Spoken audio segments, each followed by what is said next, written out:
It starts with a simple question and ends in objective reality.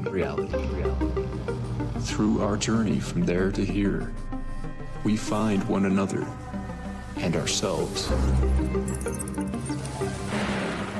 And as the next 24 hours breaks free from our last, we gaze onward in reflection of the day. Come to your own conclusions. Stay vigilant. Welcome to the Daily Wrap-Up.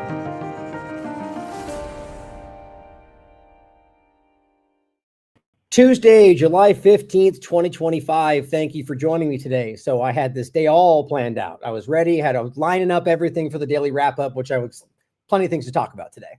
And because I'm just somehow incapable of keeping my calendar in order, I yet again made a mistake in regard to the day I was going to have Charlie on to talk about what the hell's going on in the world. And of course, I've been looking forward to this as always because I really enjoy our back and forth. So I kind of merged them together today. So we're going to get into off the bat, like something he may think is important, what he sees going on in the world. And we're going to kind of go over some of the different things I had lined up, and then we'll just have a good conversation about it today. So as always, Charlie, I'm looking forward to it. How are you, my friend?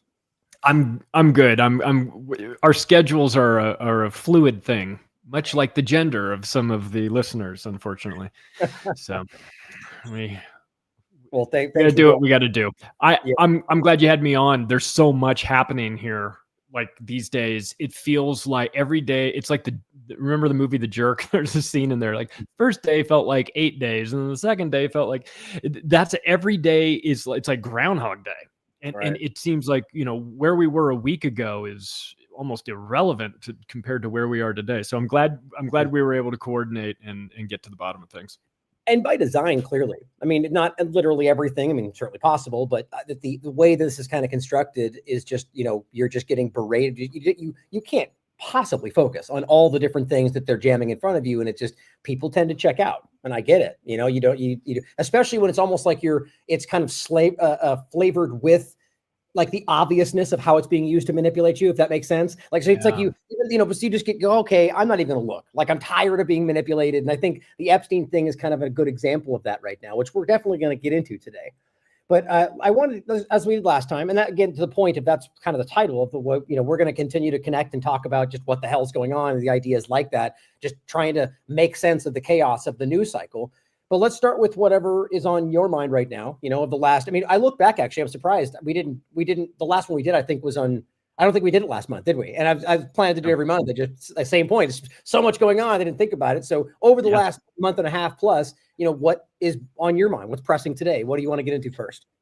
Well, I'm there's part of me that's glad that the MAGA right attach themselves so tightly to Trump and under the guise of he's going to expose the Epstein files. Mm-hmm. And then it comes out and then he doesn't. And I'm glad that that's happening. I'm glad that his base is getting a taste of what the rest of us have been witnessing for a long, long time, which is he'll say one thing and do another. Mm-hmm. So it's and that's frustrating in general, but it's especially annoying when it comes to things as important as getting to the bottom of child sexual exploitation by the people that he works with or the people who work for him in some respects. And so you could be willing to maybe excuse some of Trump's behavior and just call it politics, right? And I think maybe a segment of his base is kind of, willing to accept that it might not go exactly according to plan. But when you turn your back on exposing what's going on to children, then you lose a certain segment of the base. And I'm glad that this is happening. Welcome to the party. What took you so long? I mean, I suppose you get points for waking up to it, but this is how Donald Trump has behaved his entire life. And it's important now that, whatever gets you to the party, I'm glad you're here, but this guy can't be trusted. Oh, and here's just the most current example of why he can't be trusted. And it has to do with something extremely important. And that is the Jeffrey Epstein file. Now, I know that in our world of we weren't really sitting around waiting for a file. I never thought I was going to get an Excel spreadsheet with an itemized list of all the people that were there according to, I mean, as far as I'm concerned, these lists exist in sort of a haphazard way in books and articles and podcasts that we've been doing over the last, 10 years or so. Mhm. So I guess I'm happy that people are frustrated with Trump, because for so long there's been a segment that's just willing to excuse all of this. And it seems that we finally found a line in the sand for some people. And that is when you are dismissive about what's happening to children. And so I'm glad we're talking about it. There's so much more about Epstein to talk about than just this. But for what it's worth, I'm glad that this is the entry point into the conversation.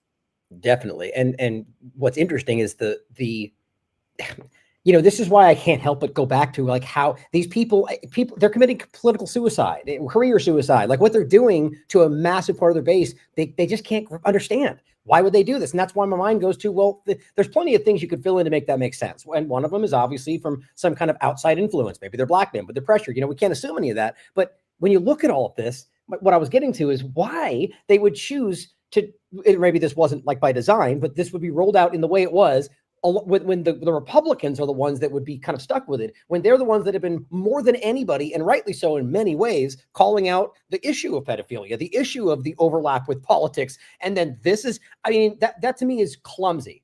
There's no way you can think that was mapped out that way unless they're just, unless it's for some larger thing that we're not seeing yet, And so it's just interesting to point that out, that of all the people, and then that's actually why I use the picture I did today too, that it's interesting, even before all this, that with Diddy and how he owned part of Twitter.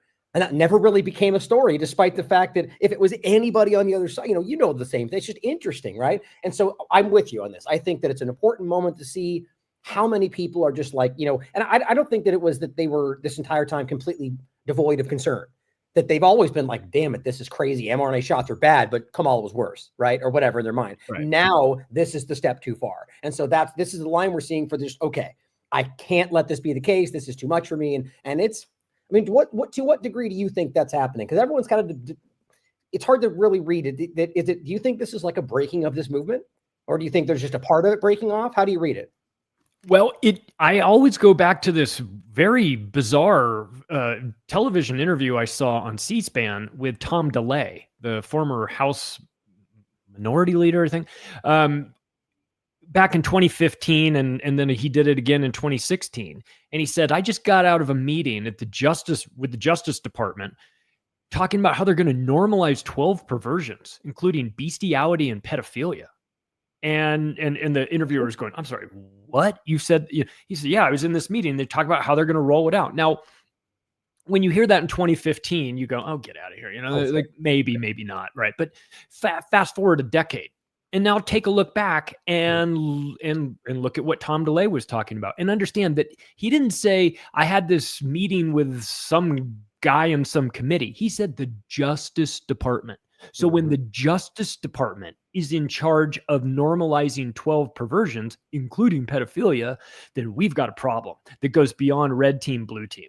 We have a deep state that is infested with pedophiles. And of course, it's not a surprise to us. You want to control people. That's the best way to have never-ending control over them. It's one thing to catch a guy who's cheating on his wife or is a closeted homosexual, and you can get the goods on him for only so long, right, before he gets a divorce or comes out of the closet, and then that's it. But there's no expiration date on the sexual abuse of children. This is a card you can play forever. And so it's listening to Tom DeLay talk about this, and he was kind of throwing his hands up. He did it in two different occasions. I watched two different interviews with him talking about it. So it wasn't anything that he was clearly bent out of shape about this. And I think rightly so. Mm-hmm. But when you understand that, the idea that Trump's going to get to the bottom of the Epstein files, the red team is going to do it, or maybe the red team isn't going to do it. Oh, that's terrible. They're all a bunch of pedos. He's like, whoa, hang on a sec. It's both teams. And it is the common thread that runs through the control structure. and inside of politics. And you may be a bad guy they've got the goods on you, or you may be a good guy who would love to blow the whistle, but you can't, because you saw what happened to Madison Cawthorn, or you saw what happened to any host of people who've come forward and said, these parties we go to are crazy at night. And then next thing you know, you're primaried or you're thrown off a boat somewhere or whatever. So it's been a component that runs through international politics really, but America specific, since we're talking about it, this blackmail entrapment operations. And Epstein is now the retail face of it, but it's been happening for so long that it's become, in fact, normalized by these people. They get into this, and then you come out of politics, and they say, "What was that like?" And you go, "It's dirtier than you can possibly imagine," and then they leave it at that. And this is what we're talking about. You want to control somebody, you get them to vote your way, one way or another, on some bill that you're proposing. Well, the best way to do that is to make sure that you've got never-ending a set of blackmail files without an expiration date, and then you use that to just to legislate that way instead. And clearly there's one obvious culprit out there that is well known for its sexual blackmail and all sorts of blackmail. Yes. And it's kind of the point that I'm getting at. And we'll talk about this in a second, actually, just to start this category off.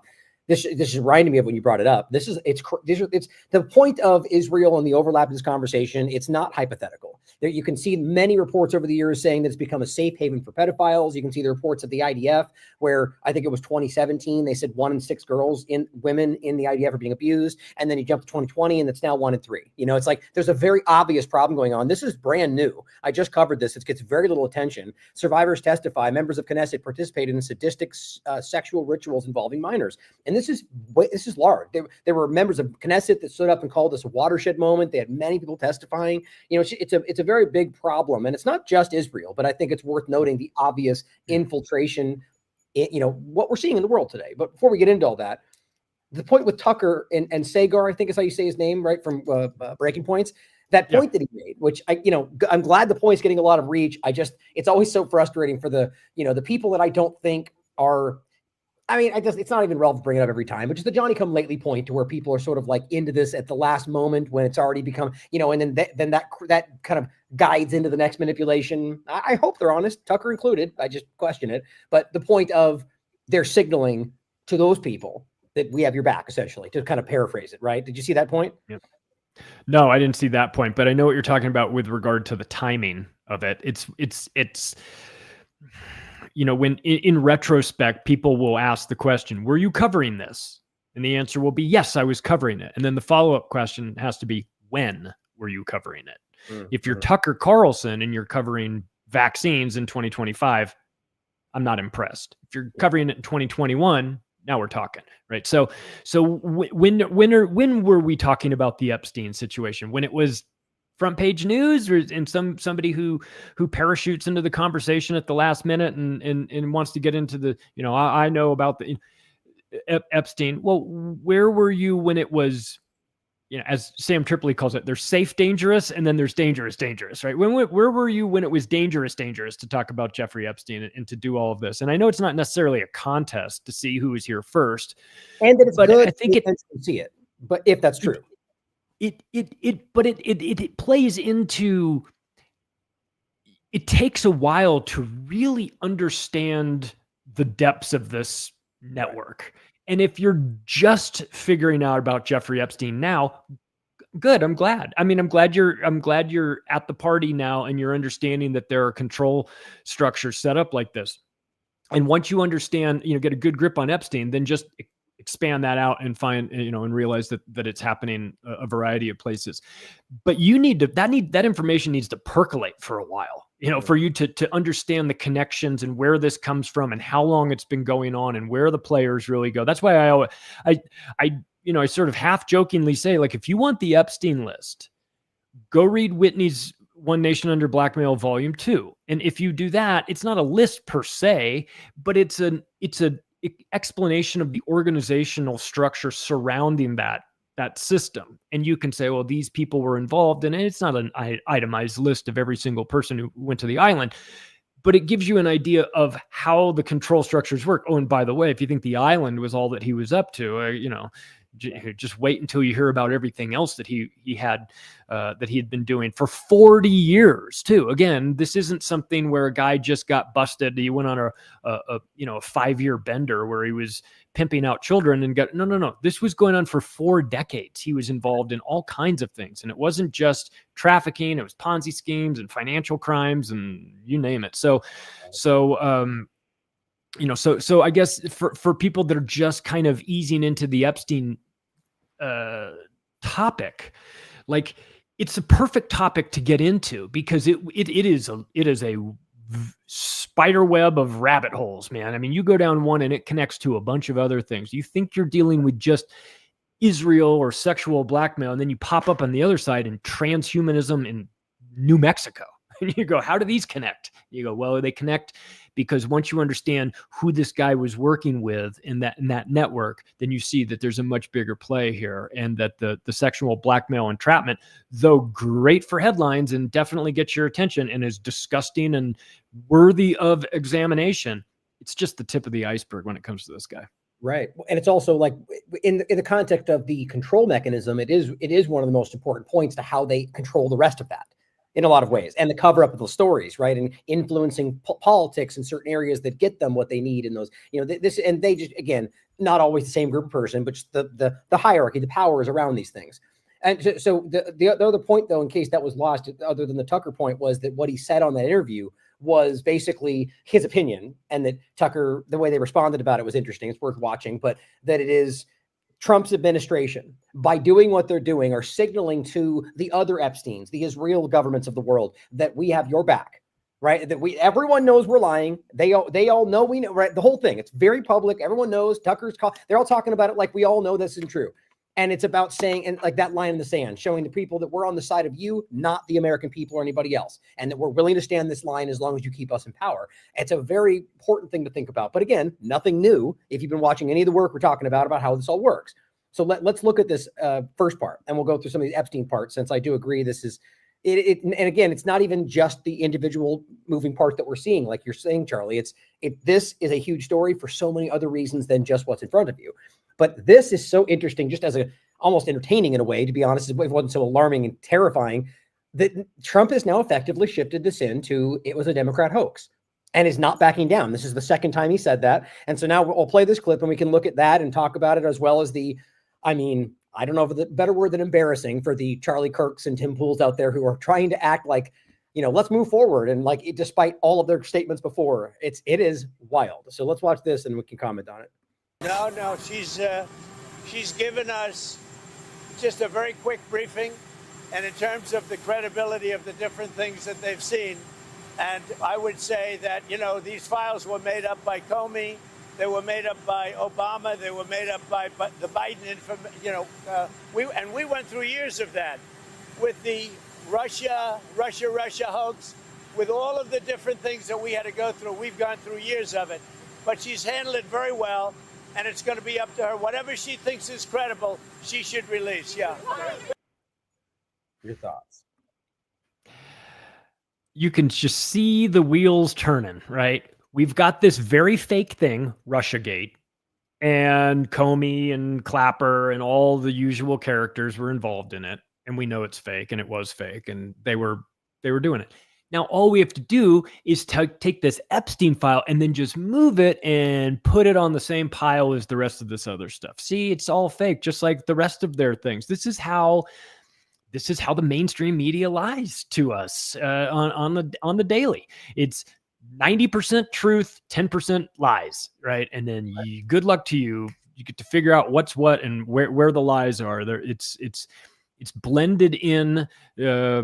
With all the other information in some sort of, I describe this in one of my books as the way that with the Smith Modernization Act of 2012, it legalized disinformation to be used, and I think of it like a peanut butter manufacturing facility, like that the EPA tells, like, you can acceptably have this amount of bugs in your peanut butter, right? It's a cricket and a half per jar, whatever the math works out to. So you have to figure out where the disinformation crickets are in your peanut butter. It's all blended in there somehow, and there's a certain allowable amount of nonsense that can go into there, and then you watch it, you turn on your TV, you think they're going to tell you the truth, and it's your job to figure out where the lies are and where the truth is. So when Trump gives that statement talking about Comey, talking about Russiagate, Russia, they did all that, that's all truth, right? That's what they were doing. But then he takes the Epstein thing and just adds it to that pile, which isn't true. And next thing you know, he's stashed it away and said, no, it's no different from the rest of this. It's time to move on. And I don't even know necessarily, Ryan, if that messaging is for you and me, because clearly it's laughable and we roll our eyes whenever we see something like that. It's marching. But for a segment of the population and for the social media influencers out there, the word has gone out. We're charting a course forward. We're not living in the past of Epstein. That was last week, man. We're working on other things. By the way, that's all Democrats doing that. It's not. Despite those same people screaming for the last 2 years that he would, this was coming, it's coming, and now it's like Epstein still. It's a really weird, jarring shift. Yeah. Well, and I'm glad these people that were saying for the last 2 years, he's going to release the files. He's going to release, and then the binders come out and everybody parades outside of the White House and takes their pictures with it. Good. I want you all to look as clownish as possible. You should have to own this forever. If you went out there and said, once Trump gets in office again, then he'll release the Epstein files again, then you're a sucker, and you deserve the humiliation that comes along with believing that Donald Trump is going to do what he says he's going to do, especially when what he says he's going to do is damage the empire that he is now and has always been a part of. These are his people. There's no benefit to selling them out to the general public, everybody who's on the Epstein list, when you can now instead leverage them yourself. You become Jeffrey Epstein. Magnanimous. I could have released all this information on you, Bob, and it ruined your career, and they would have put you in jail and you lost your higher level banking job. But I didn't. I kept it quiet. Now you owe me one. Right. So like, imagine that times 1,000,000. That's Donald Trump in charge, or his administration in some way controlling this, in the flow of Epstein files, and making a determination that they don't go out to the public. Oh, if you're the guy who was on tape and he just spared you, congratulations. You now work for his administration in some way, shape, or form. So it's disgusting, but I think these people that were cheerleading this and that were saying, oh, this time it's different, I think they should have to stand in humiliation and own this, because you were wrong again when you said that Donald Trump was going to come in here and save the day. He's not that type of person. He's never coming to save the day. You're just an ideological zealot, and you've been had again. Definitely. I mean, the question is, why didn't Donald Trump release this in his first administration? Right? Are we to believe somehow he had all this in front of him and just didn't do that and then allowed them to alter it? Like, there's just, there are pieces that just don't make sense, or the idea of that, interestingly, how this has evolved with his Truth Social post he put out, which is kind of where this started. He didn't really say hoax, right? But that's what the clear implication was. What I think is interesting is how after they put the feelers out and you watch the Benny Johnsons and Alex Jones and Kurt, all them kind of rush into it, it develops in the social media field, right? And so what's interesting is now he comes back out and just goes hoax. You wonder if that was really what he was doing, or he just does his usual kind of like, here's 3 different things right down the middle. Like, how do you guys read that? You're mad at me? How's this work? And clearly, I mean, he got ratioed on Truth Social, which is insane to me, and so he clearly goes like, whoa, okay. And then now they're circling the wagons, and those same people are just like, moving forward. But I just think it's interesting to wonder whether that was really the plan to begin with, because how can you actually argue this is a hoax? For 1,000 different reasons. And so that goes back to the original point that it's marching orders for me. Like, he is going, this is how we're going to move past this. Not that we'll win. They'll all know you're lying, but this is how we're going to stick together. We'll just call it a hoax and move forward. Right. That's what, and they it's interesting how the left will read this, and there's so many different moving parts to this. But let's go over the different comments on this, and then what people have said, because this is just really fascinating to me. Like, so Glenn Greenwald calls this out and says, what is in the Epstein documents that is causing Trump now to insist over and over that they're all forged and fake documents fabricated by Comey, Obama, Hillary, and Biden? This is you, which, by the way, I've noticed his account lately. It's just exploded because they're just highlighting all the Republicans getting caught lying about this stuff. But there's DeSouza saying, breaking in 2025 February, new confirmed U.S. Attorney General Pam Bondi's calling for the Epstein client list to be released to the public. This is what Americans want: expose the evil. And then it says it's time to move on for Epstein. You just can't patch that up. Like, you look like a complete dishonest person, which you are. Here's Charlie Kirk. You probably saw this one. We mentioned it, right? Saying that, well, Trump told me, and so let me move on. Here's what he said. I'm done talking about Epstein for the time being. I'm going to trust my friends in the administration. I'm going to trust my friends in the government to do what needs to be done, solve it, balls in their hands. I've said plenty this last weekend. So if you guys want to see my commentary on it, that's fine. Trust my friends in the government. Trust. I know. At first, we joked on this morning at AM Wake Up, like, kind of like a groupie or something, like he just wants to side. My friend, they're all my friends. I know them. They were friends. It's like how it feels. But also just this idea that you're going to trust people in the power. Like, nobody takes that seriously other than sycophants and followers. It's very strange. One more thing and then comment. And this is what he said after this. Keith Woods called him out, saying, doesn't that seem like the best messaging for conservatives about Epstein? And he says, wrong. Not what I said, even though it is. Also, keep up with the news. Things are happening. So go ahead and comment. This is them going, look over there. There's your old news. This is what we're talking about. The different the auto pen bombshell. That's what they're actually pointing at. But go ahead. What are your thoughts on that? Yeah, the irony of Charlie Kirk deciding that he's done talking about Epstein. Were you ever talking about Epstein? Were you because I never heard anything about that. I never. 4 days. Well, okay, yeah. So he must be exhausted. He's ready to move on to the next thing. Yeah, I'm going to go ahead and just trust my government. Is what is like the last thing that goes through people's minds as they're put up against the wall and executed by the government. This has been going on forever. The idea that people are going to just blindly trust the government is insane. But again, I actually like this. Yeah, I want these people to self-immolate on camera. I want this to happen because the Benny Johnsons and the Charlie Kirks of the world, they can never do. There's not enough people, but some of the people who followed them are going to go, get out of here. Like, you're done. How many people has Tim Pool lost from his audience? Half? I mean, people can't. People can't. You come out of a meeting with Benjamin Netanyahu, and then anything you tell me about that topic moving forward from that moment until the day I die, I'm not interested in, because you're stained by that. Charlie Kirk is stained by this. Hey, aren't you the guy that said it's time to move on and not worry about the Epstein files? How would you feel if your daughter was a victim of one? Well, how would you feel if your kid bought the little Sophia doll that Jeffrey Epstein and Ben Gertzel created? Same thing, which is rigged with thing, right? Where Charlie and there, what if it was your kid that was hurt by the vaccine? Which is a fair point, right? Just the hypocrisy of the thing they care about versus what they care about. I always think it's interesting. There's no anchoring in any sort of belief system, because if there was, you would be against child trafficking, whether it was the Democrats or the Republicans doing it.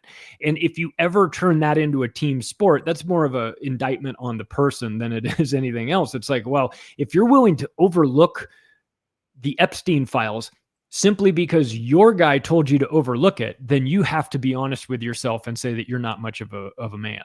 You're not much of a human being at this point. You're just playing team sports and hoping that they throw you a bone if you're Charlie Kirk or Benny Johnson. Well, I enjoy whatever this is that you have now while you have it, because it's going away. Your credibility is done.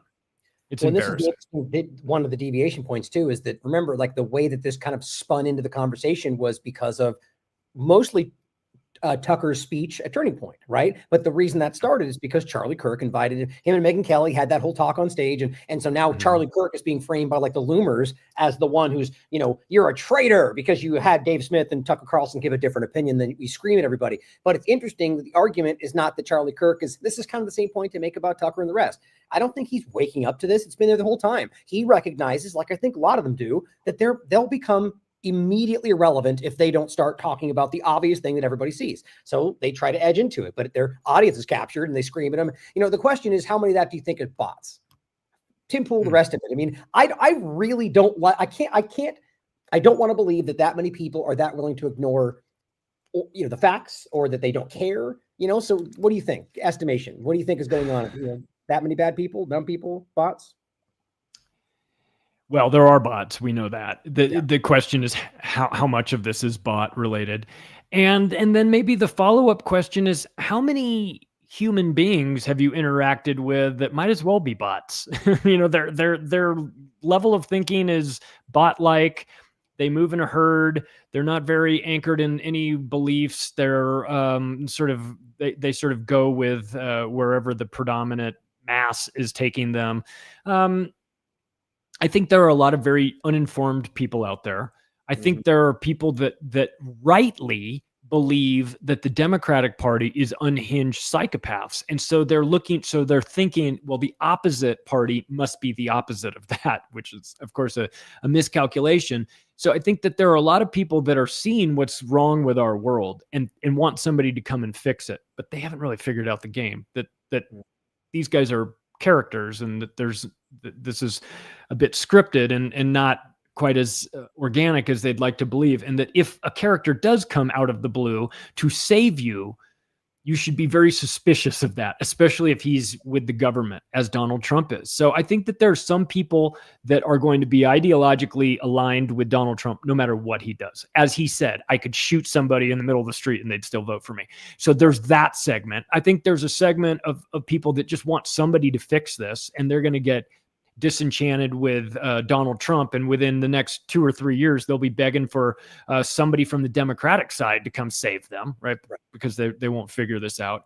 And then there'll be us. We're infuriated with both sides because we understand the game a little bit better. We started looking into the game before some of the newer people that have come to this party, and we can see it all laid out right in front of us. We can understand the majority of the moves that are being made. I think it's an evolution for people. I think a lot of the people that are watching these right-leaning Turning Point USA things, I think a large percentage of them want things to be better, and they think that this is how it's going to be better.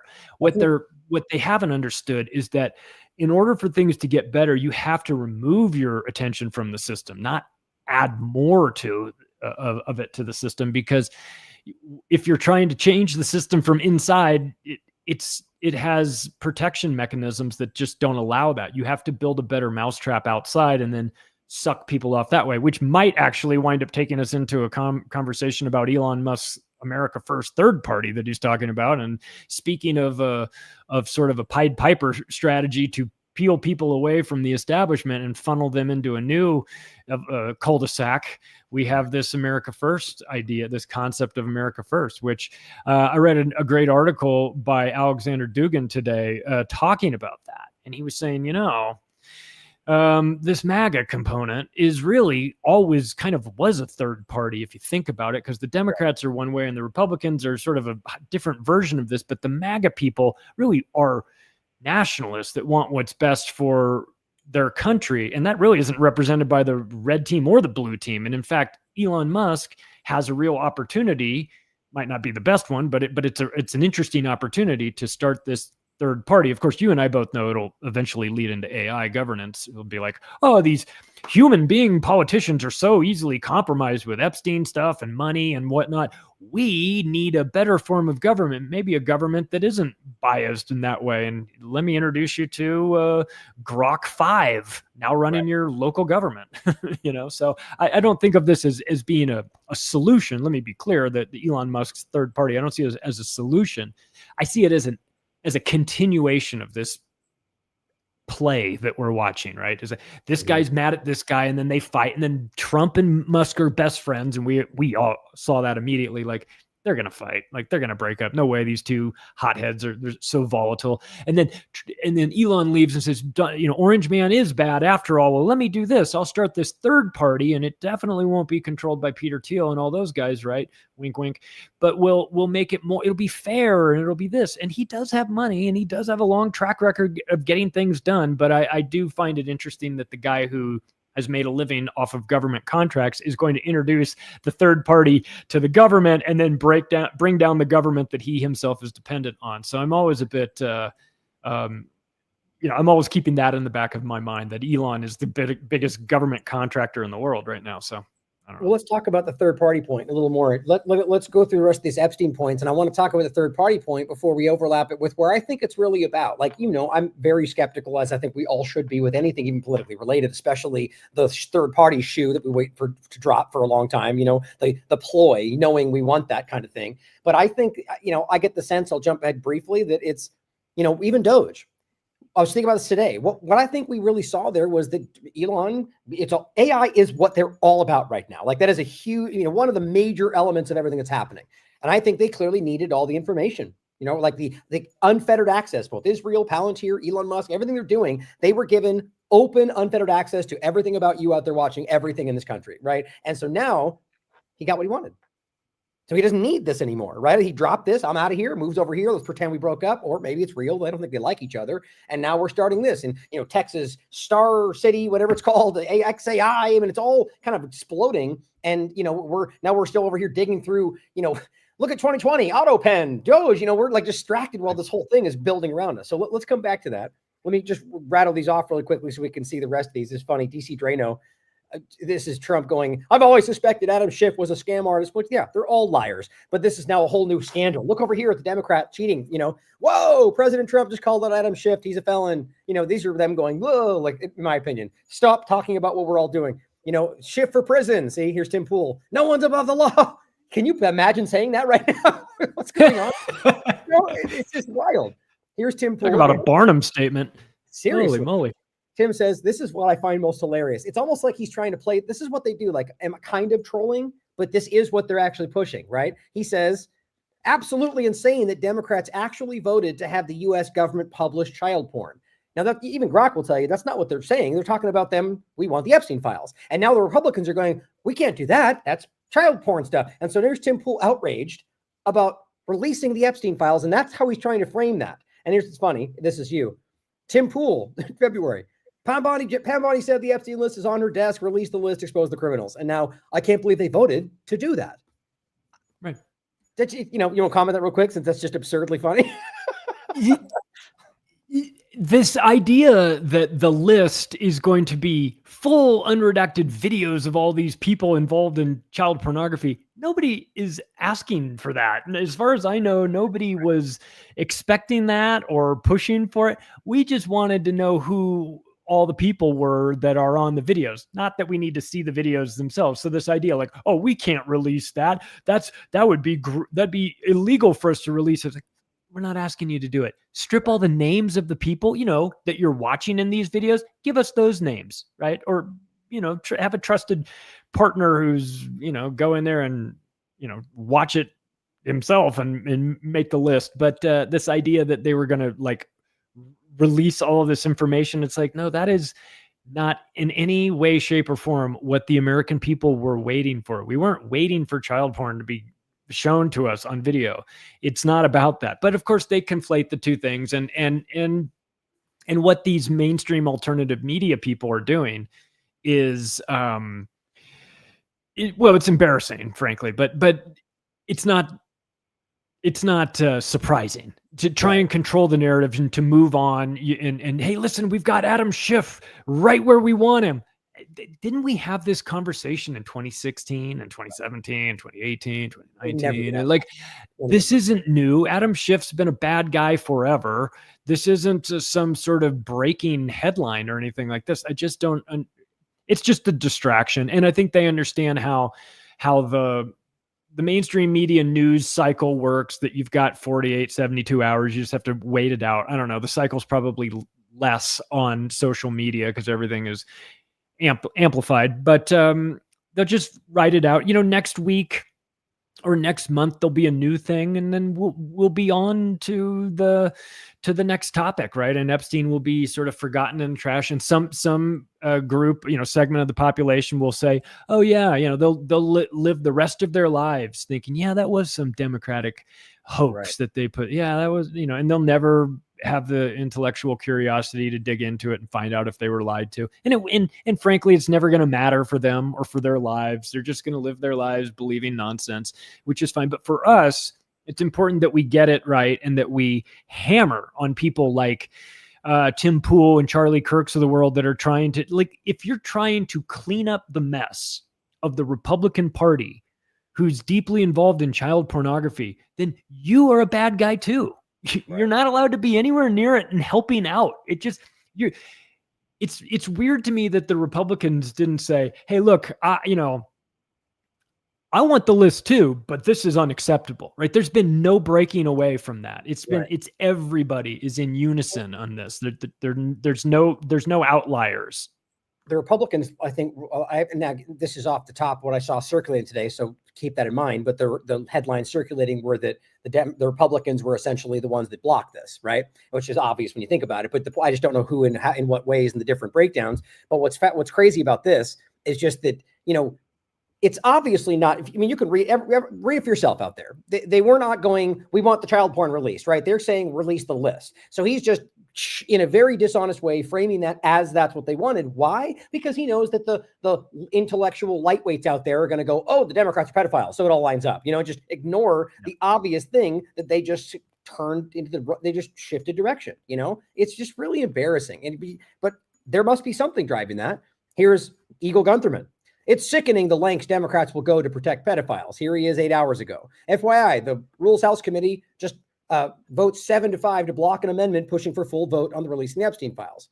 And the point is they're all in line with where this is going. Here's 5 times August. Charlie Kirk says Fauci was pardoned in the dead of night by AutoPen.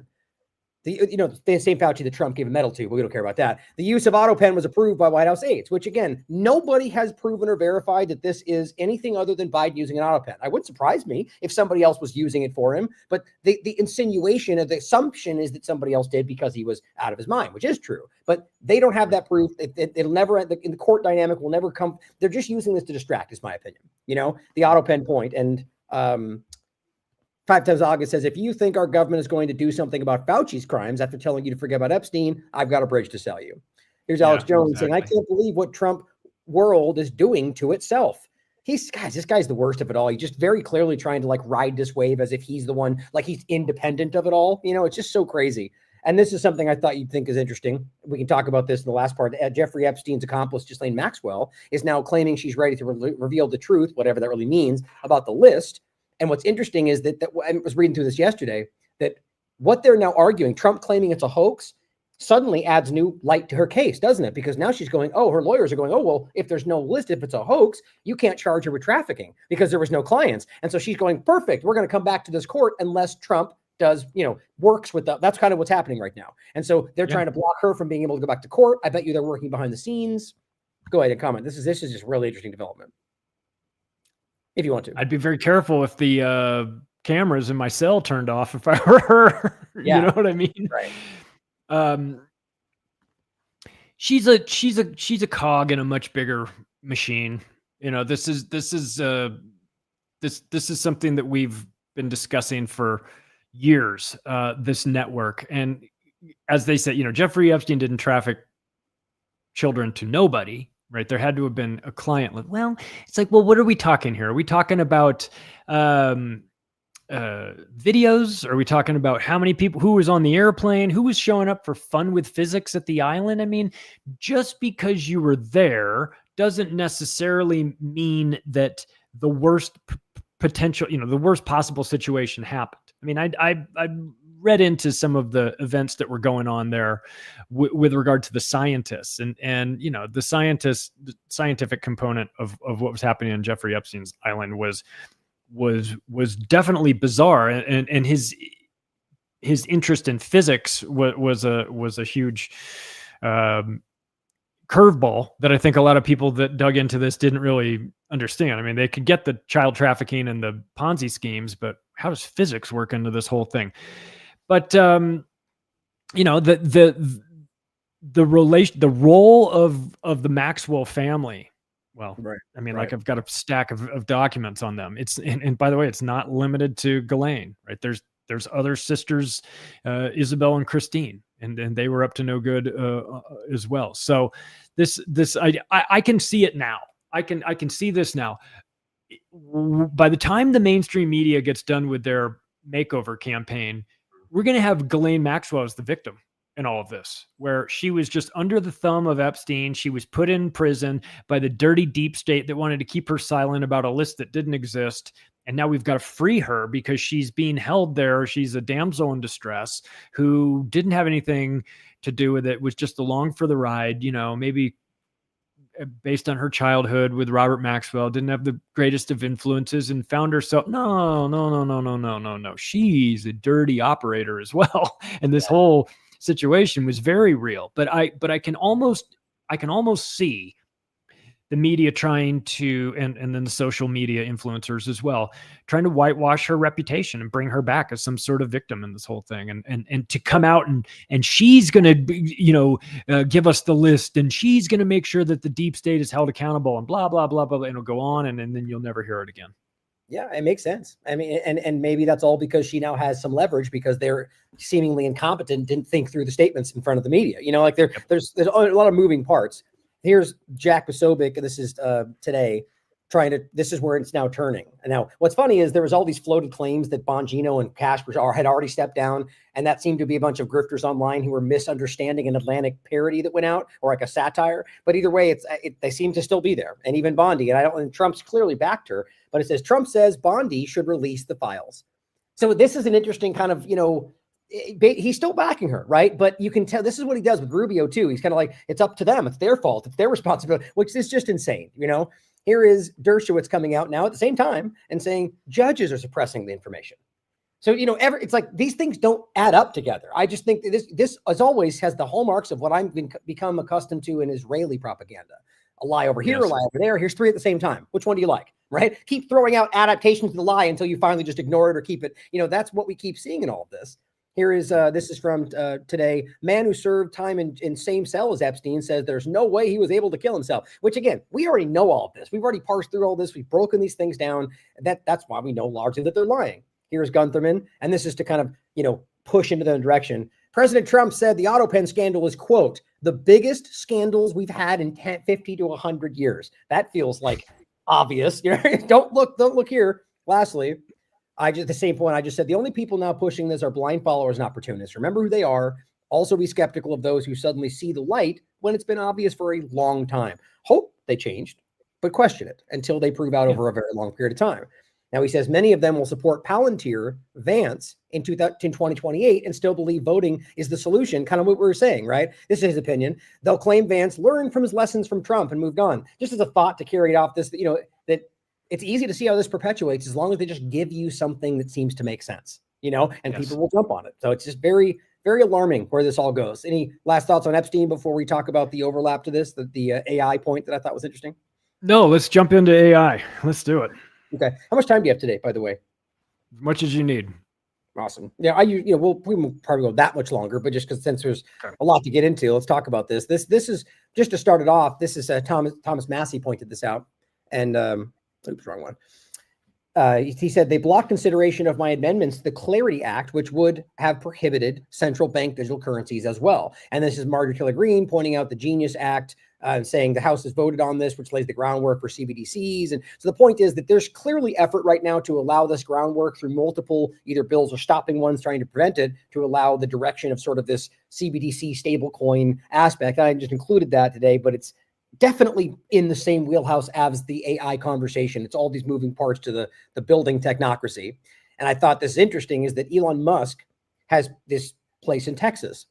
And this all relates to the AI water point, which we'll stop on and talk about, that Elon Musk has built this, everyone should watch this. Actually, it's really interesting. This is a video about the town, and I believe it's Minnesota.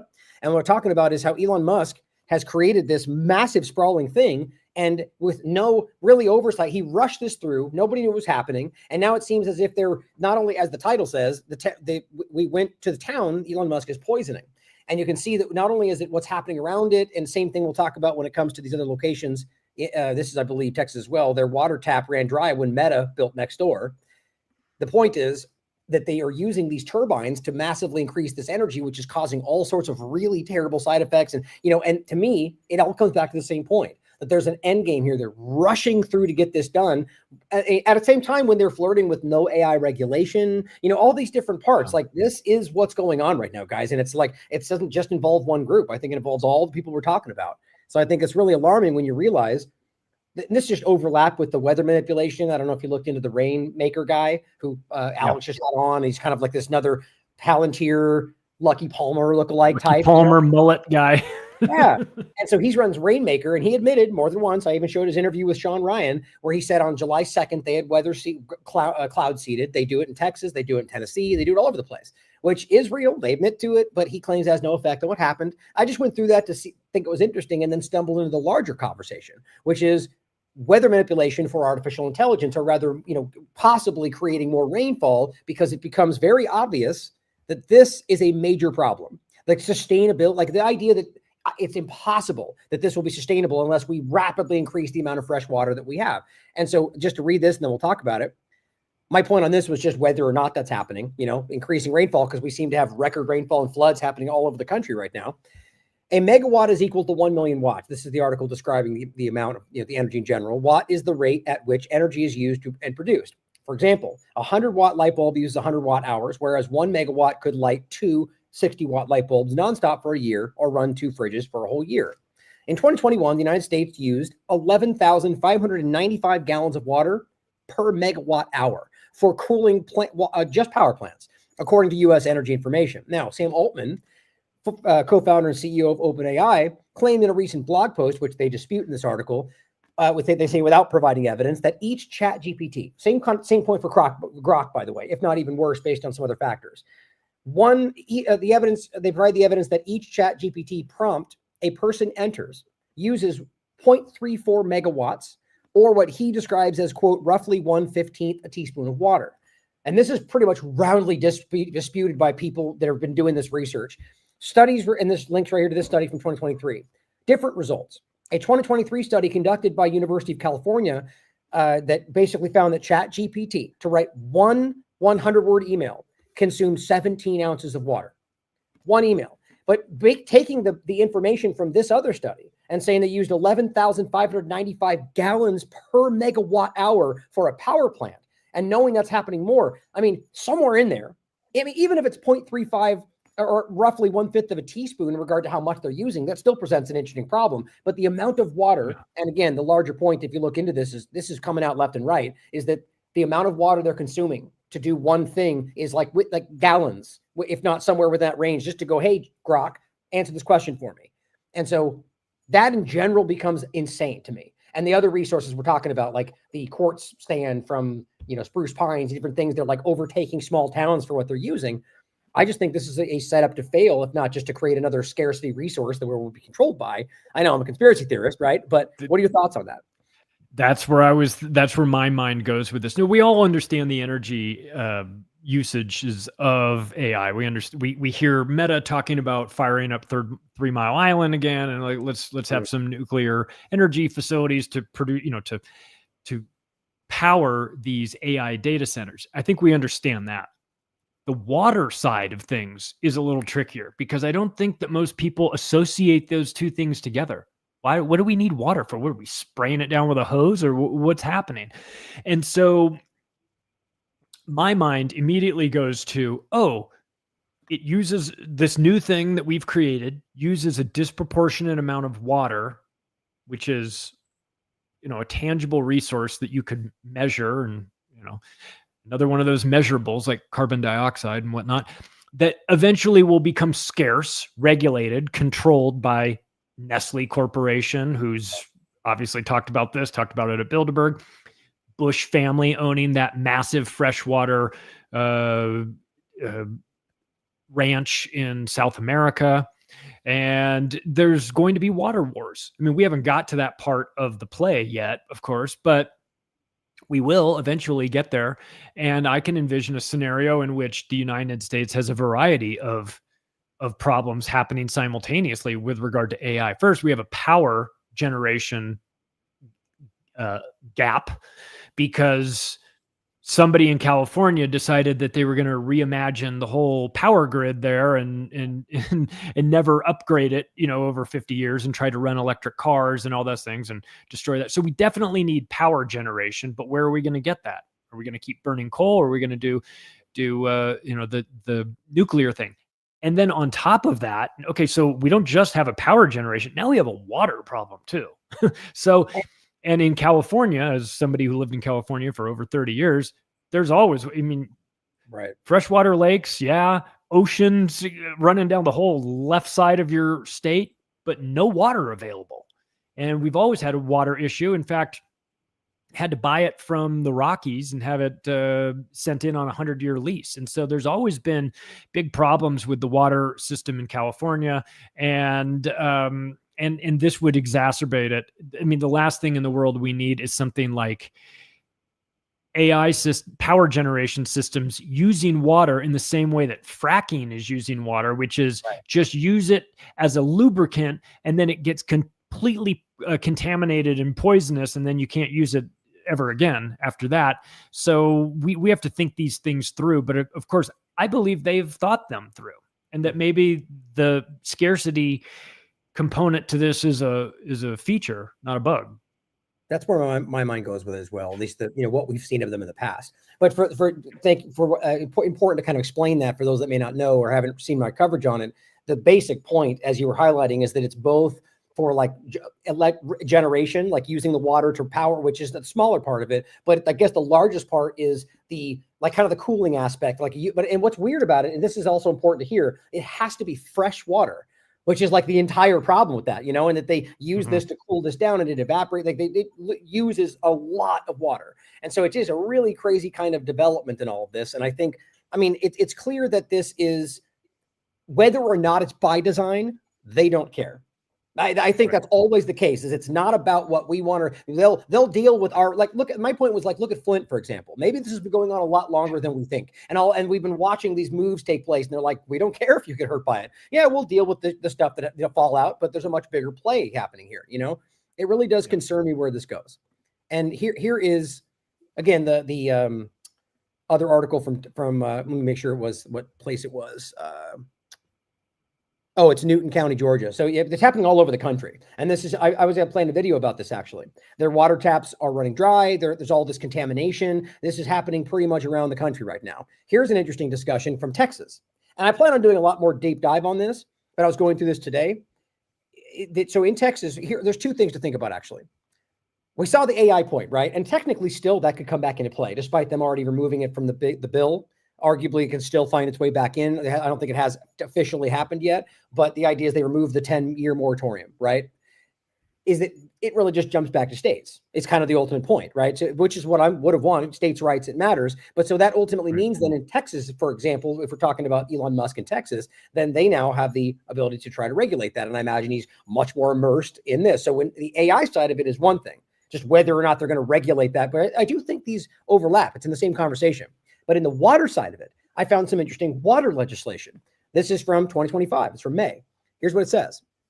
Relating to creating the Central Texas Water Alliance, which I'll be looking more into, providing authority to issue bonds, granting the power of eminent domain, providing authority to impose fees. Yeah, that doesn't sound like it's related at all, right? I mean, that's just like exactly what I'd worry about. Go ahead. Yeah, that's a big problem. The eminent domain. See, it's one thing if you own your land. You may own your land, depending on where you live. And as somebody, I spent 25 years in real estate, but you can own your land and there could be water under your land. But if you don't also own the water rights, then you don't own it. And so that can be a situation where it's not just that Bill Gates is buying up farmland. He's also buying aquifers. He's buying the underground water, places, pieces of land that have not just water, but water rights to it. And you do it legally in that, if you do it through the system that they created, where you have to have rights to the water in your ground, which sounds crazy to anybody who's a free sovereign person, that the state needs to get involved, or fining you for collecting rainwater on your property like they do in Oregon. I was going to write that down when you're done. Like San Francisco is the same thing. How you could be charged for a crime for collecting rainwater. Israel says Gaza can't do it because they own the water. There's a lot of overlaps to this. Yeah.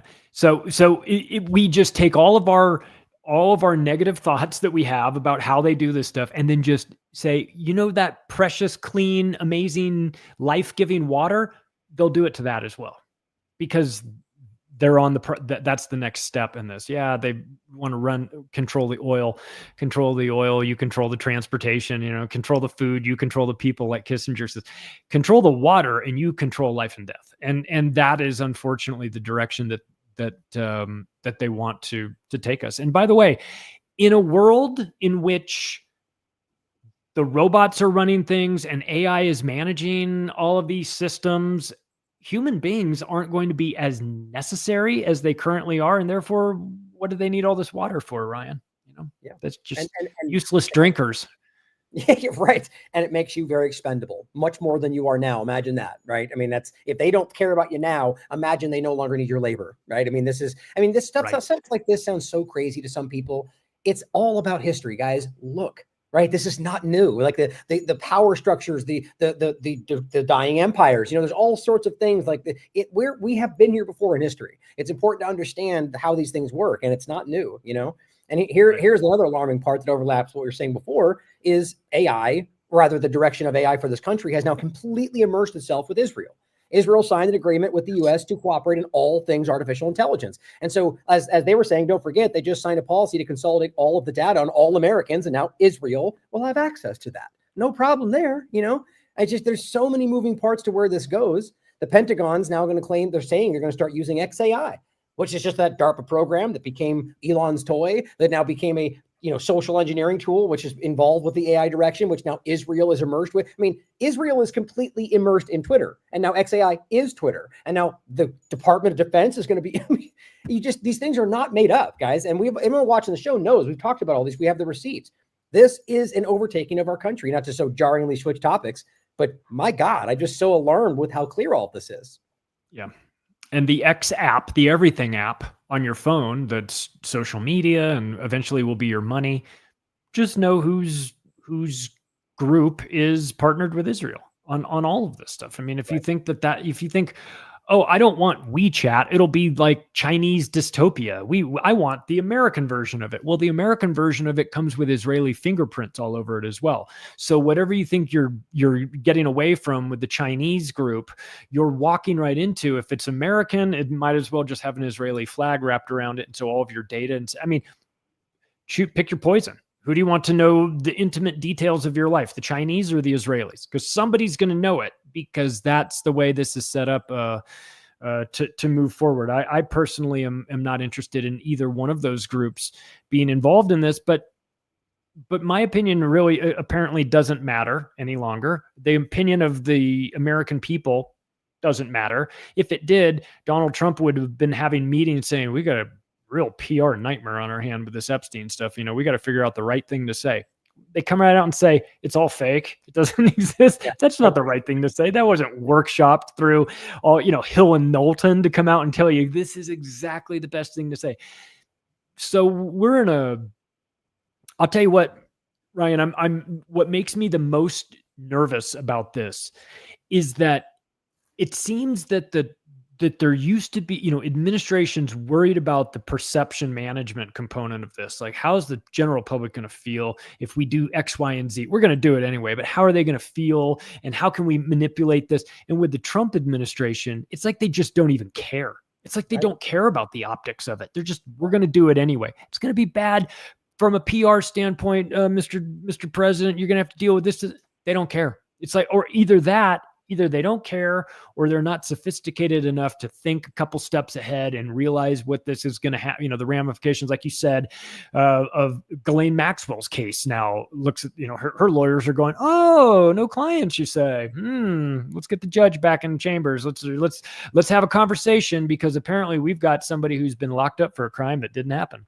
So this is, I don't know if it's better to be ruled by sophisticated psychopaths or this bumbling group of morons inside the Trump administration that can't get the messaging right. It's all bad either way, I suppose. But hey, but at least it's not Kamala. Right. Or you could add, or they're not in control.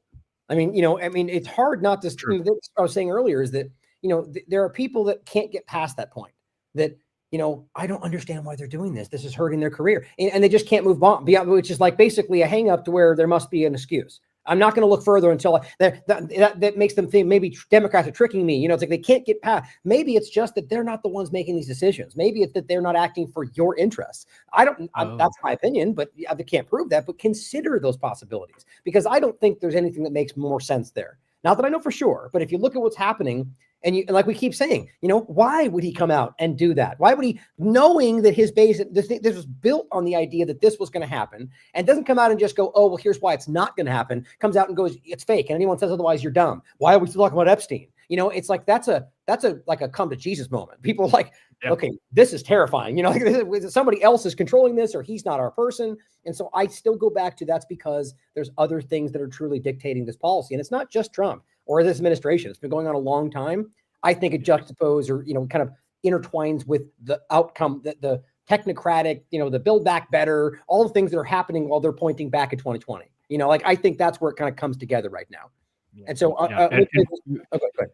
And we talked about this a couple months ago, the invisible influence, the black hole that is exerting its forces on people and making them behave in an unusual manner. And you just go, well, an explanation would be that an external force that is in the shadows is making this person dance, because they sure are dancing, and they never danced before, and now they're enthusiastically dancing like their life depends on it. So I wonder why that is. The answer is, well, because somebody has the answer is that there's somebody above them. That's it. Who it is and what, there's if you think that you've reached the final boss, you haven't. This is there are layers above these people, obviously we know that, but for people that are scratching their heads going, why is he operating against his own self-interest? Because he's controlled.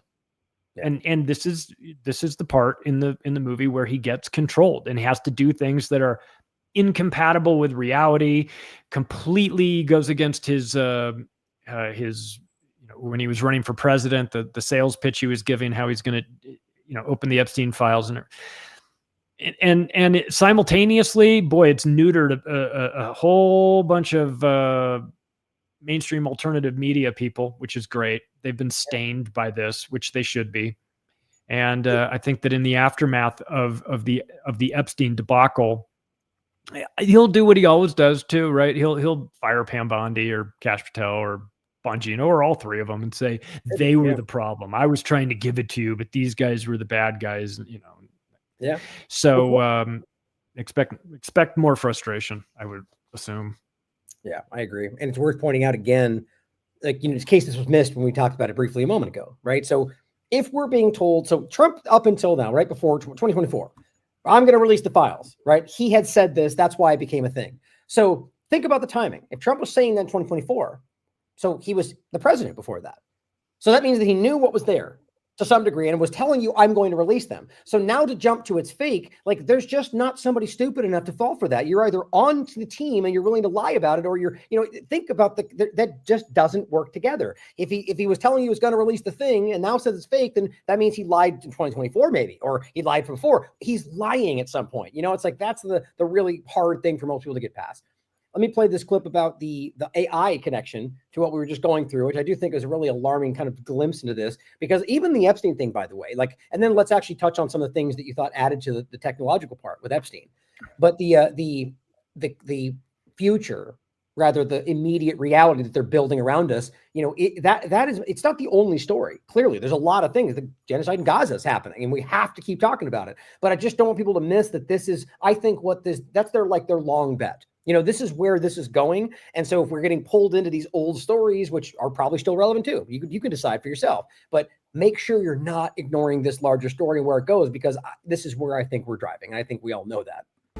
In the long term, the plan is to pretty much lock up humanity in smart cities, which is kind of a superset of a 15-minute city. They've sold all the state and local governments and countries that smart cities are about sustainability and the good of the city. But in reality, the language from the UN and WEF and their white papers is all inverted. So, air monitoring is really about limiting mobility and no car ownership. Right? Surveillance, control via LED grid is why the smart lighting is there.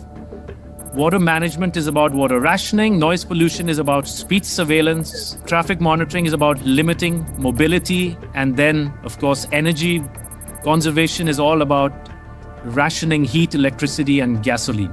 Another concept one should be familiar with is called geofencing, and think of it as an invisible fence around you where you cannot go beyond a certain point, and that will be related to your face recognition, digital identity, and access control. Your smart contracts, SoftBrick can turn off your digital currency beyond a certain point from your house. Our world has been turned into a digital panopticon. That means you can be monitored, analyzed, managed, and monetized. Man, oh man. And I know some people still think this is just an impossibility. I think this is the point that we're trying to make today, in amongst others, is this is happening regardless of which color you vote for. Like, this is rolling out either way rapidly, as that's the distractionary point. And I'll include this article from Derek that I think overlaps with the exact point. And let's not forget that I think it was Space Force and SpaceX just entered into a deal with this low Earth orbit new mesh thing they're doing. Israel just used a SpaceX rocket to launch their own, which I think is all part of the same. They're low Earth orbit dynamic. This is more spying, more surveillance, more control. And the same thing I just highlighted, also geofencing. Fantastic. And here is what Derek was talking about, way ahead of this story, by the way, 2024, the NRO, which is this NRO is involved with that same thing. It is the same thing. I just want to show you this.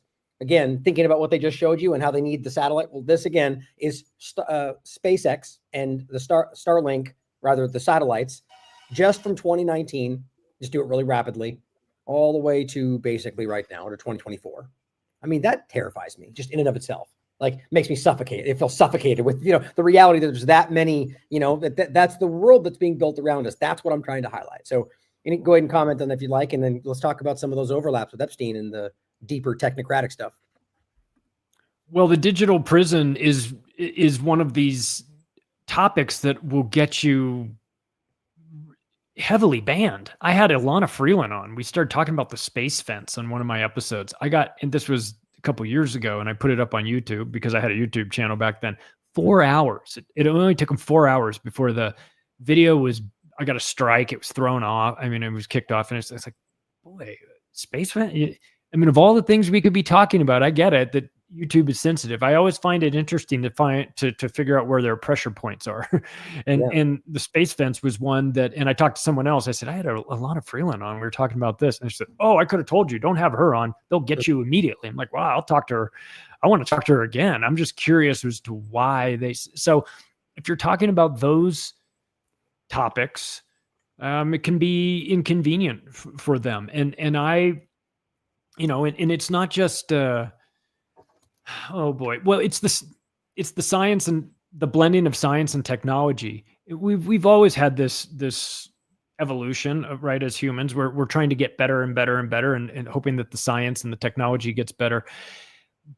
And if it's in the hands of the common people, fine, great. But my fear is this evolution of technology and whose hands it's in, who's financing it, and who ultimately controls it. And this takes you into I think we learned during COVID, it's just as easy to buy a scientist as it is a politician, right? What we saw with Fauci or anybody connected to the FDA or CDC, you can. So scientists are for sale. And Jeffrey Epstein bought one, a guy named Martin Nowak, doctorate in biochemistry and mathematics from the University of Vienna. He's on record saying, Epstein has changed my life. Because of him, I feel I can do anything. And Epstein floated this guy $30 million at Harvard, then visited him 40 times. And they go, well, what was he working on? Well, he wrote a book on natural selection of cooperation and a desire for working on evolutionary game theory, population dynamics, and things like that. He became, in 2003, he became a professor of mathematics and biology at Harvard, and then became the director of this, what's known as the Program for Evolutionary Dynamics. And this was funded by Epstein. And so you go, yeah, I get it. He runs blackmail and entrapment operations to catch politicians. What is he doing with evolutionary game theory? Yeah. Why? And why is he so focused on whether or not, exploring the equations of life? In Martin Nowak's book in 2006, he writes about evolution with regard to infinite populations and how AIDS and infectious viruses can play a role and impact populations. Oh, really? You don't say. So you're interested in how viruses play roles in population structure, and how when you insert variables, what that does to the overall population. And Jeffrey Epstein is financed. It'd be one thing if like some altruistic scientific group was like, I'm interested in learning more about this. It might be something fascinating to get to the bottom of and really see what happens here. We do this and people do that. But when it's Jeffrey Epstein financing this, you have to go, what is this really about? Yeah. This is about eugenics. This is about depopulation. This is about a much heavier thing. So that's why I'm saying, like, if the sexual blackmail entrapment brought you to the party, brace yourself, because it gets so much weirder than this when it comes to this guy. And don't even get me started on the, on all the little Sophia robot that he was building with Ben Goertzel. I mean, this is the dystopian hellscape. Right. Well, I mean, and the thing that comes to my mind is whether or not, so Epstein was part of something larger. Like it's very clear, and not just the intelligence aspect. There's something a bigger, and again, also just one part of that network, right? Not, that's the important thing to think about. But the money aspect of it was probably just, I mean, you could think of it like he is a vessel to do all of these things, right? So you wonder whether there was money passing through him, which is easy to do in the financial world with the way that they operate, that just ended up in the hands of people that needed it. And he was just the middleman in a way. However you look at it, the point is that they're all involved in these. If you look at the body of work and the direction it's going in, they want to control life. I mean, that's what it really comes down to. And I always point out Charles Lieber, which there are connections that you could make, but it's, the point is, it's more important to highlight, what Epstein was doing and, the connections they're in. But Charles Lieber was at Harvard. And so I think it's important to think about the idea of the was it the virus-sized robot dynamic he was working on? He was the lead in nanotechnology, and right before the COVID dynamic, there's all these different moving parts, and maybe they're not even overlapped or aware of that. But the point is that these are all pieces to where I think this control structure is going, and the eugenics part of it is terrifying to me, because clearly they have an opinion who is, it's a supremacist perspective. That's what eugenics is. And so these people are guiding a lot of our policy. And I'm talking about in particular, like the US government, which the overlap before was where even the Nazis brought that up to. Israel is very much in the same mindset. So it just concerns me where this goes and how they see that as they're making situations that make our resources finite, Yeah. And if we want to make just a direct connection between these guys, we've got Epstein's partner, Ben Goertzel, who was the head of, he's from Open Cog Foundation, and he was the guy they were building the little Sophia robot with. This is a robot that is not the Sophia robot that we saw in Saudi Arabia, that 6 foot tall robot. This is a small 18-inch plush doll that's loaded with cameras in the eyes and microphones and geotagged and all that stuff. And it's reporting all this information back that it's for emotional support with little girls, right? From ages 8 and up. Jeffrey Epstein financing Ben Goertzel to do this. Ben Goertzel runs, he's the director of research for the Machine Intelligence Research Institute. And you go, oh, okay, he's the director of research. Well, who's on the advisory board of that? Peter Thiel. Of course. Peter Thiel. So the guy that Epstein is financing to make little Sophia robot dolls for children is the head of technology for a foundation whose board member is Peter Thiel. So these guys are all connected in one way or another. I mean, you don't have to go to 6 degrees of separation with these guys. It's 1 degree or maybe 2 at most. But even Thiel is linked up into all of this. So what that guy was talking about, a digital panopticon, he's correct. This is what's happening, and being, the prison is being built around us, while the vast majority of people enthusiastically cheerlead it, I suppose. Yeah, and the point you made again is that's why the effort by the main coverage is kind of making Epstein kind of the end all be all. Right. He was the one doing it. He's in control. He's responsible, which is not the case. I mean, whether he clearly had a lot of influence and power, but that's the same point, is that so who is driving this, right? Where is this coming to? That's the Thiel aspect. That's the higher level that we don't. That is what the actual deep state is, in my opinion. The shadow government, the unelected power structure that's never moving, never elected, never leaving, that they have influence over all of this. And I think we've long since been under that rule, and so today they're just trying to kind of build out this new variation to get you looking in a different direction as they kind of cement in that control going forward, is what we've been talking about, So it is, I mean, that really just comes up, there's a lot of other topics we could get into, but it really does come down to all of driving in this direction for a lot of different parts. And I do think, though, to end on a slightly positive note, there's a lot of people out there, even involved in other parts of the world, not to say that any government we should be listening to or trusting, but that there are parts in the world that I still think want control over their people, like any government does, but doesn't want that outcome. Sort of like we saw with the split during there are people even in our government that sort of, I don't think, wanted the kind of world that was being built, but they still wanted control over our lives. And so you get those kind of deviations. But I'm saying, there are people that seem to want to stand up and stop this. And I think we need to start leaning into that, start calling this stuff out, and very much take advantage of the moment right now where people are finally starting to ask these questions. And, shows like this will only help. So thanks for being here, brother. Yeah. Thanks for having me. I appreciate it. It kind of reminds me of the Solzhenitsyn quote about you should have been shooting these guys when they were coming to get you a long time ago. He's talking about the people creeping down into into the basements. You should have been beating them over the heads. There should have been 8 of you down there with clubs beating those guys, because if you don't, while they're building this digital prison system, they will eventually get it finished, or at least finished to the point where enough people are under the thumb, and it'll be a different world. So I think it's important for us to dig into these topics and recognize them, not necessarily obsess with them to the point where we ruin our own lives, right? Like, understand the magnitude of it, but don't become overwhelmed by it, and talk to people who we can reach. That not everybody's reachable, but the people who you think you can get, ask them some questions. Hey, what do you make of this stuff? What do you make of this digital prison that's being built? What do you make of this or this? And hand a story over to them. Go grab a story off Activist Post and say, hey, there you go. I read this today. What do you make of this? And get your friends to start thinking. Yes. Because we're talking about it because we're interested in it. So many people out there aren't talking about it. They might be interested in it, but they don't know to be interested in it because they don't even know it's happening, because it's not the sort of thing that gets, advertised by the mainstream media. Hey, look at what we're doing. We're building a control grid to keep you guys under our thumb forever. And it's almost done. Well, that conversation isn't going to happen until it's too late. But so it's up to us.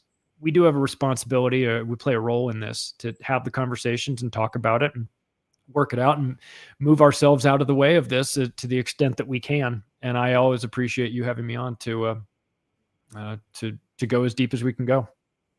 Absolutely. And look forward to one coming up next month, guys. And I'll end with a point that on the point that came to my mind about what you were saying about kind of doing, leaning in too much or becoming obsessive. It's something that I struggle with all that's going on, and how, this is what I care about, is balance in all things. I have it written on my wall. It's like, you got to take time to get the hell outside and to put your feet on the ground and to find something outside of just obsessing over, which again, there's important moments to, maybe obsess is the wrong word, but, to just take all your time and put it into this. And again, I struggle with this. Like, I am forcing myself to try to break away, but balance in all things. It's one of the most important things in life, in my opinion. So yes, it's important, but make sure that you're not losing yourself to it, because that's what I talk about. People that, but it's almost like a good fault. You care too much, but that I've worked with people over the years that, came out hot, they wanted to change the world. And, 6 months later, I can't do this anymore. And, I get it. It's hard, but that's the idea. So balance in all things, guys. Take that with you today and get outside. So thank you, Charlie. And I'll be seeing you next week or next month, brother. Thanks for having me. Everybody out there, question everything. Come to your own conclusions. Stay vigilant.